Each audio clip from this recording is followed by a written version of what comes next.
முதல் வாசகம். எலியா மீண்டும் வருவார். சீராக்கின் ஞான நூலிலிருந்து வாசகம். அதிகாரம் 48, இறைவசனங்கள் 1 முதல் 4 முடிய மற்றும் 9 முதல் 11 முடிய. இறைவாக்கினர் எலியா நெருப்பு போல் எழுந்தார். தீவட்டி போல் அவருடைய சொல் பற்றி எரிந்தது. மக்கள் மீது பஞ்சம் வரச் செய்தார். தம் பற்றார்வத்தால் அவர்களை எண்ணிக்கையில் சிலராக்கினார். ஆண்டவருடைய சொல்லால் வானம் பொழிவதை நிறுத்தினார். மும்முறை நெருப்பு விழச் செய்தார். எலியாவே, உம்முடைய வியத்தகு செயல்களில் நீர் எத்தனை மாட்சிக்குரியவர்! உமக்கு இணையாய் யார் பெருமை பாராட்டக்கூடும்? தீச்சூறாவளியில் நெருப்பு குதிரைகள் பூட்டிய தேரில் நீர் எடுத்துக்கொள்ளப்பட்டீர். ஆண்டவருடைய சினம் சீற்றமாய் மாற முன் அதை தணிப்பதற்கும், தந்தையின் உள்ளத்தை மகனை நோக்கி திருப்புவதற்கும், யாக்கோபின் குளங்களை மீண்டும் நிலைநிறுத்துவதற்கும் குறித்த காலங்களில் நீர் கழிந்து கொள்வீர் என்று எழுதப்பட்டுள்ளது. உம்மை கண்டவர்களும் உமது அன்பில் துயில் கொண்டவர்களும் பேர் பெற்றோர். நாமும் வாழ்வது உறுதி. இது ஆண்டவரின் அருள்வாக்கு. இறைவா, உமக்கு நன்றி.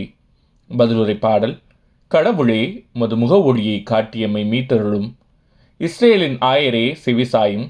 யோசேப்பே, மந்தையென நடத்தி செல்கின்றவரே, கெருபுகளின் மீது வீற்றிருப்பவரே, ஒளிர்ந்திடும்.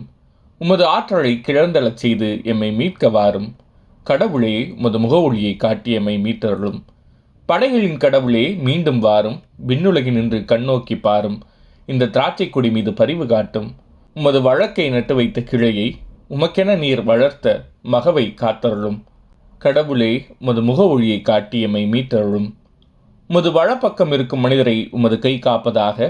உமக்கென்றே நீர் உறுதி பெறச் செய்த மானிட மைந்தரை காப்பதாக.